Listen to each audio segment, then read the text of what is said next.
It took only a month after the Liberty crashed on X-12 for the Galactic Alliance to respond.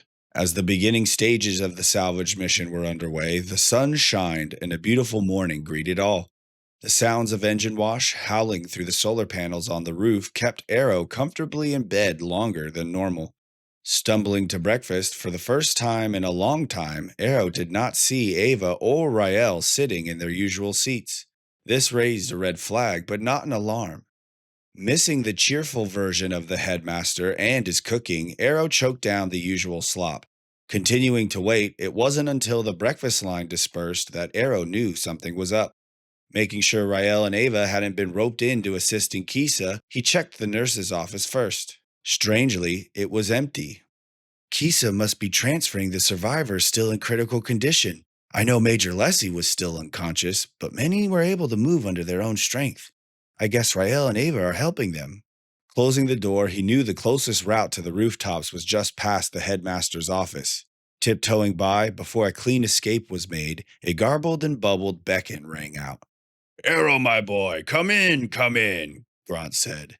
"Take these boxes back to the kitchen. I don't think the GA will miss a few spice rations. Besides, we could do with some better flavor in this town, don't you agree?"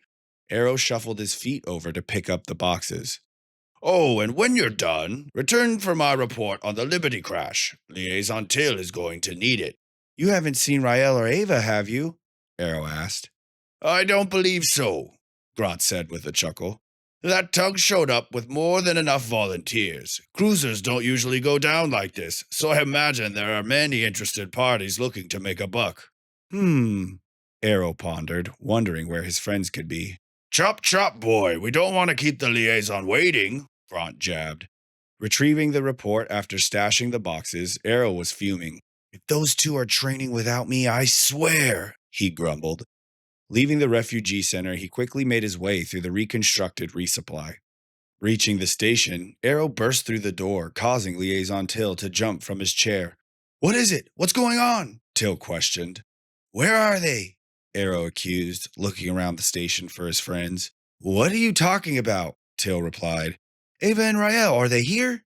"Aero, I've been busy all day with the salvage mission. I have no idea what Rael and Ava are up to, but I'd appreciate it if you didn't barge in asking questions." Before Till could finish his sentence or even turn his chair, Aero left the headmaster's report on the front counter and continued on.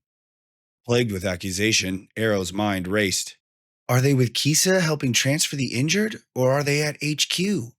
Looking towards the GA salvage tug, Aero started to head towards it, but ultimately chose to head towards the forest.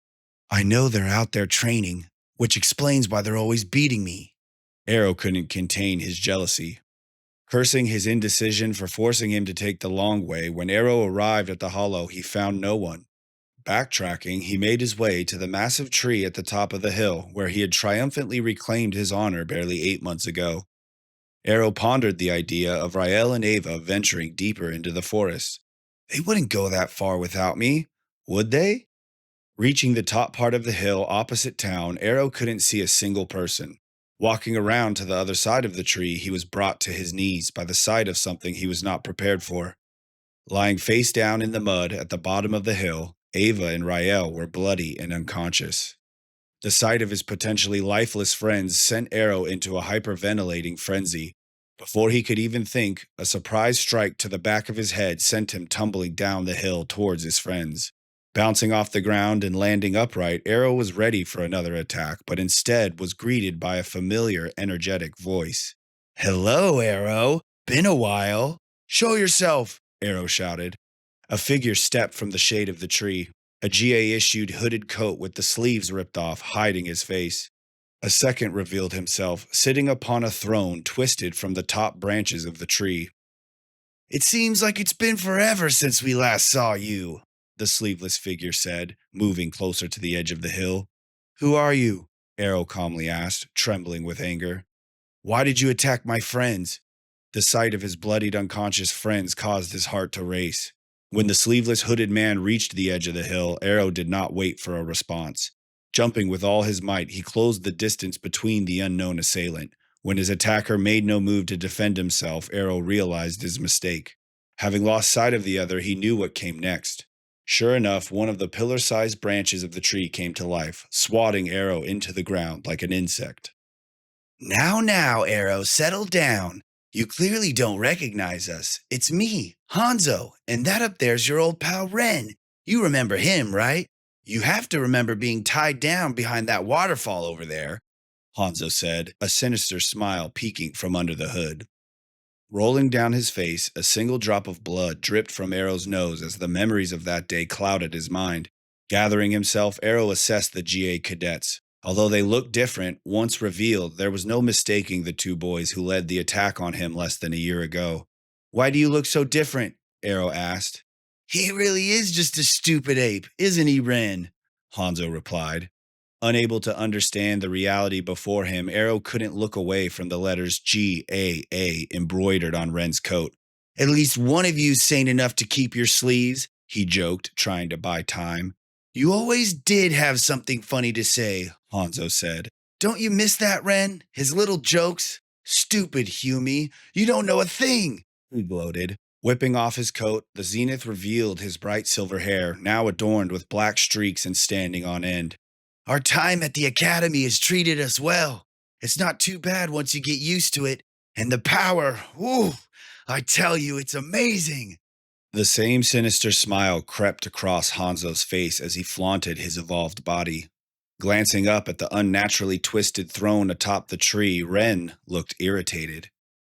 Hurry up, Hanzo, let's get this over with, he said.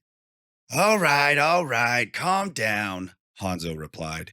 You see, Aero, the thing is, Ren didn't want to come back here. He thought you were a complete waste of time. Me, on the other hand. Using the element of surprise created by Hanzo's endless monologue, Aero launched an attack, this time feinting towards Hanzo, then switching his trajectory towards Ren. Surprisingly, the nymph also made no attempt to defend himself. The second Aero thought his crafty plan a success, Hanzo came flying in, stomping on the back of his neck with enough force to create a new dent atop the hill.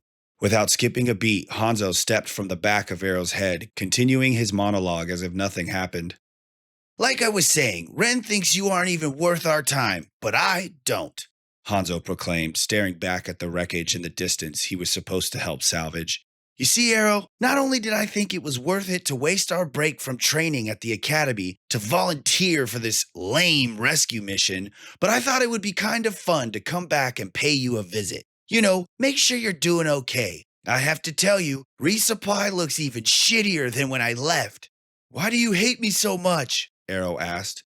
Till told me that all three of our species are hated for aiding the shadow. We should be a team. We're all the same, he pleaded. The same? We are not the same, Hanzo screamed. The zenith's stance widened. Reaching his hands out to the side, two small orbs of energy appeared.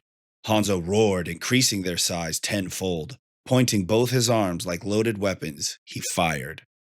Aero tried to run, but it was too late. The double-handed energy attack collided with his back, pushing him violently across the ground. Understanding he was all but helpless, Aero thought of only one thing. I have to save my friends.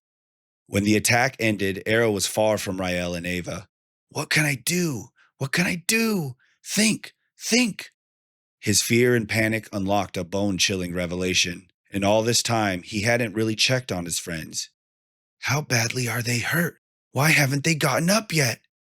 The clarity of Aero's unrealized fears coming true was agonizing. The inability to protect his friends, let alone get them to safety, was a greater fear and greater pain than all his years spent alone. Unwilling to let him rest, Hanzo let out a maniacal chuckle. What do you say, Ren? Time for a little fun? With one motion, the zenith shattered the sound barrier, silently disappearing.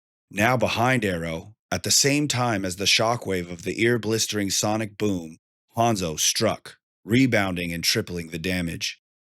The flattening effect of the competing forces levitated Aero in place for a moment before violently tossing him across the ground. Oh yeah, learned that in basic. They told me to be careful who I use it on. You'll have to tell me how it feels after all this, Hanzo bragged. Hanzo's flurry luckily dropped Aero close to his friends. Reaching out, Aero found Ava's seemingly lifeless hand. Ava! Rael! Wake up! Aero cried. Scared by the horror of Hanzo and Ren's vengeance, Aero was frozen. Nothing could break him from his sobbing stupor, not even Hanzo's approaching footsteps. You know, it didn't surprise me when my parents dropped me off at a junior cadet program. They were more interested in fighting this endless war. It didn't surprise me when we went on a patrol and the Shadow attacked. It didn't even surprise me when the GA ditched us here. But there was one thing that surprised me. You, stupid Humie. You somehow managed to find not only one, but two beings dumb enough to be your friend, let alone trying to defend you, Hanzo said with a sinister laugh. Grabbing Aero by the hair, Hanzo dragged him the remaining distance until they hovered over Ava. Pushing the two humans' faces within inches of each other, Aero was forced to gaze upon Hanzo's handiwork. Ava's jaw was broken and misshapen. Her right eye was completely swollen shut. The sight of her dark red, blood-drenched face and her open emerald eye pierced its way through Aero, branding itself into his mind. The horror kept Aero stuck. Hanzo stood above him, cackling. Ren, take this ape, the Zenith said, releasing Aero with a look only a twisted idea could summon. One by one, Ren sprouted arm-sized roots from the ground, which layered themselves over Aero until he was immobilized. Let's see what I did to this one, huh? Hanzo said, walking over to Rael. You know, Aero, for a pathetic human, you sure can take a punch, but your friends, on the other hand, not so much. Hanzo looked back with a devilishly mocking look. Reaching down, he grabbed Rael by the back of his coat, dragging him closer. Simply from the way it flailed across the ground, Aero could tell Rael's right arm was broken. When his coat could no longer contain him, Rael's limp body spilled to the ground next to Aero. Hanzo grabbed Rael again, this time by his broken arm. Being pulled up to his knees was excruciating enough to wake the dark elf. The preceding blood-curdling screams were deafening. Oh, does that hurt? Well, how about this? Seizing Rael by the elbow, Hanzo began to swing the broken limb, making the fractured, flailing part of the lower arm spin like a wind turbine. Rael's arm was forced into an even more disfigured shape. Thankfully, the skin did not tear, but the bones unnaturally bulged from within. Rael's screams of agony and the sight of Ava's face caused something inside Aero to snap. Everything that dwelled within him surfaced, reviving him with a single thought: rage. It's me you want! It's me! Leave him alone! Leave him alone! Aero cried, beginning to lose himself. Leave my friends alone! My friends! My friends! My friends! Aero's defying roar awoke his powers for the second time. Bluish silver energy purged from his body and through the gaps of the arm-like branches. Ren's trap could no longer hold Aero as the roots began to crack. In an explosive instant, Aero was free and tackling Hanzo. Tumbling across the ground, Aero's rage was spectacular, so spectacular that Ren and Hanzo were laughing. The last time he did this, he was actually a challenge, Hanzo said. I guess all that light and screaming is just for show. Ren, you gotta try this. Energy spewing from his eyes, Aero called upon the total strength of his enhanced form. It was still not enough. Hanzo didn't even fight back. He just stayed on the ground, laughing as he took every punch. Attempting to stop the unsettling sight, Ren catapulted himself from the top of the tree. Only intending to separate the two, Ren shoved Aero, accidentally sending him skidding across the ground again. Hanzo, we've done enough, Ren pleaded. If we leave now, we can get back before anyone finds out. Oh, no, Ren. You see, that stupid ape still hasn't learned his lesson, Hanzo said, limbering up for the next bout. Already repositioned between his friends and enemies, nothing about Aero appeared to be done with the fight. Staring down his invincible prey, Aero searched for any opportunity or weakness. Scanning the Zenith, he could see how much he had changed. Before Hanzo resembled a normal kid, now he appeared an instrument of war, growing in size at the excitement of battle. Opaque grooves angled and stretched across his now shimmering pale skin. Hanzo's features had become sharper, accompanied with growing several inches in height and more muscle than needed. Are you checking me out? I am something to behold, I suppose. As you can see, Aero, I've gained more control of my powers. Sure, it took a little evolution from the Academy, and you know what, Humie? I think I've gone on long enough. How about you decide for yourself? Hanzo's maniacal laughter returned as he hurled a constant barrage of Zor ball-sized volatile energy towards Rael and Ava's position. The surroundings erupted in a beautiful display of white light and dust. All that could be seen was Aero's shadow dancing through the chaos. When the majesty of Hanzo's attack subsided, Aero was barely standing, having prevented his friends from taking any further harm. Ren stared at Aero, confused. "Hey, dummy, did you block all those with your face or something? Why aren't you doing the thing from before?" he genuinely asked. "I said I have this," Hanzo interrupted. "Let me do my thing." Ren folded his arms in disapproval as Hanzo dashed forward, punching Aero in the face and continuing to do so until burrowing him into the ground. When the zenith finally let up, Aero's blood-drenched smile could still be seen through the rubble. The unyielding fight within the human of Earth was something Hanzo could not understand. Clutching Aero by the throat, with one hand Hanzo pulled him from the ground like an unwanted weed, raising him high in the air. "You lesser species need to learn your place." Hanzo's grip tightened. Aero could feel his fingernails tear into his skin as a chilling wave spread through his body. "That energy of yours looks powerful. I think I'll try it," Hanzo said with a smirk. The zenith's hand and forearm began vibrating as Aero's mysterious energy was siphoned between them. Aero could not look away. The sight of his own bluish-white energy twisting its way through the grooves on Hanzo's pale skin was intriguing. For some reason, Aero did not fight back. When every groove on the zenith's body illuminated, his hair began to crackle with the bluish-white energy. Holding out his free hand, a small blue orb with silver lightning arcing across its surface flickered into existence. The following high-pitched screech emitted from the core of the charging orb was unsettling. The orb grew to an unstable size as the last of Aero's mysterious energy was absorbed. With no other words to be said, Aero was tossed into the air. He could only watch as Hanzo attempted to compress the unstable orb of energy with both hands. The slightest moment emerged where Aero hoped Hanzo wouldn't be able to handle the stolen power, but when the zenith took an earth-crackling step towards him, Aero's hope disappeared. Screaming in pain, Hanzo summoned the strength to compress the orb to a manageable level. Looking Aero directly in the eyes, Hanzo fired. The power released from simply launching the attack recessed the ground, sinking Hanzo several feet. When the attack struck, shaking the entire planet, an explosion of bluish-white light momentarily erased all else from existence. When the planet returned to normal, Aero was still gaining speed, rocketing past what few clouds remained in the sky. Opening his eyes, Aero had almost reached the atmosphere. His mind still rebooting, he reached out towards the beckoning stars, having never seen them so vividly, nor felt their calling so intensely.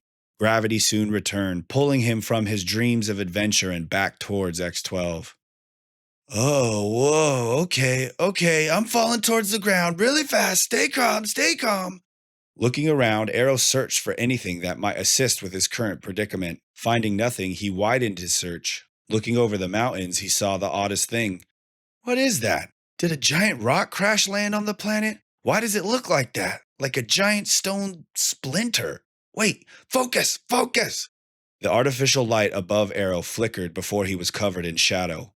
At the return of screeching energy, Aero knew his situation had truly reached the worst outcome. Turning in horror, Aero was greeted by Hanzo's hate-filled eyes piercing straight through him. "How?" Aero said. This time, the energy twisted around the orb within Hanzo's hand seemed to be a mixture of the zenith's own energy and what remained of Aero's. Not a moment later, Hanzo released the attack from his charred hands. The mixed energy attack unexpectedly collided with Aero like a large bubble. He could feel the energy folding over him, burning his skin. Aero had never experienced such an attack, but something was off. Although he could feel the force of the blast, the energy itself felt as if it was stuck to him, like it was trying to fight its way inside. Streaking towards the ground like a falling star, Aero's impact was enormous. The fading blue of the explosion left residual energy sparking off the ground within the impact crater. At the crater's center, Aero was on a knee, looking at himself as he swayed back and forth ever so slightly. "Why do I feel so good? What is going on?" he wondered, looking at his hands as if they were not his own.